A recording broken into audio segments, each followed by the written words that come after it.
আলহামদুলিল্লাহ, রিসেন্টলি আমাদের student Sakibul Hasan Australian student visa হাতে পেয়েছে। চলুন ওর মুখ থেকে শুনে আসি ওর সাকসেস স্টোরি। প্রথমে আপনাদের সবাইকে ধন্যবাদ জানাচ্ছি। আসলে আমি যখন ওজিহা কনসালটেন্সিতে আসি, আমার অনেকগুলো ল্যাগিং ছিল, ডকুমেন্টস, দেন আইএলসের এনারও অনেক ল্যাগিং একটা ভিডিও ছিল। তো আমি যখন মাহমুদ ভাইয়ের সাথে কথা বলি, ভাই আমাকে অনেক ইন্সপাইরেশন দেয়। এছাড়া ভাই আমাকে নানানভাবে হেল্প করে যাতে আমি আমার ডকুমেন্টগুলো বোঝাতে পারি। আমার একটা সবচেয়ে বড় উইক পয়েন্ট সেটা স্টাডিয়ে। তো আমি ট্রাই করছিলাম যেটা কোনোভাবে ম্যানেজ করা যায় কিনা।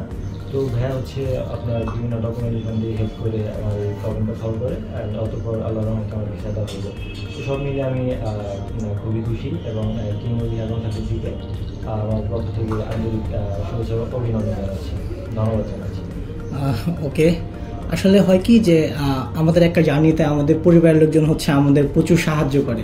সো আমি চাচ্ছি তোমার পরিবারের লোকজনের কাছ থেকেও শুনতে যে তাদের অনুভূতি কীরকম, আপনি যদি একটু শেয়ার করতেন। আমি সর্বপ্রথম মহান আল্লাহ তাআলার দরবারে শুকরিয়া জ্ঞাপন করছি যে আমার ভাতিজা অস্ট্রেলিয়া যাচ্ছে, এটা অনেক খুশির খবর। আর প্রত্যেকটা সফলতার পিছনে আল্লাহ তাআলার দয়া এবং কি মা বাবার দয়া এবং কোনো প্রতিষ্ঠান কিংবা শিক্ষকের অনেক বড় ভূমিকা থাকে। এখানে আমার ভাতিজা এই প্রতিষ্ঠান ওজিহা কনসালটেন্সি, এই প্রতিষ্ঠান থেকে ভিসা প্রসেসিং হয়েছে, এতে আমরা অনেক খুশি এবং ধন্যবাদ জানাচ্ছি। এবং পরবর্তীতে যারা এ বিষয়ে আগ্রহ আছে যে অস্ট্রেলিয়া কিংবা অন্যান্য দেশে যাবেন, কানাডা, তারা এই প্রতিষ্ঠানে আসবে এবং কি স্বচ্ছ একটি প্রতিষ্ঠান বাংলাদেশে যদি থাকে, আমার মনে হয় এই প্রতিষ্ঠানটি এখানকার ব্যবহার এবং সব কিছুতেই আমরা মুগ্ধ। ধন্যবাদ জানাচ্ছি এই প্রতিষ্ঠানকে। ধন্যবাদ। আপনি যদি কিছু শেয়ার করতেন।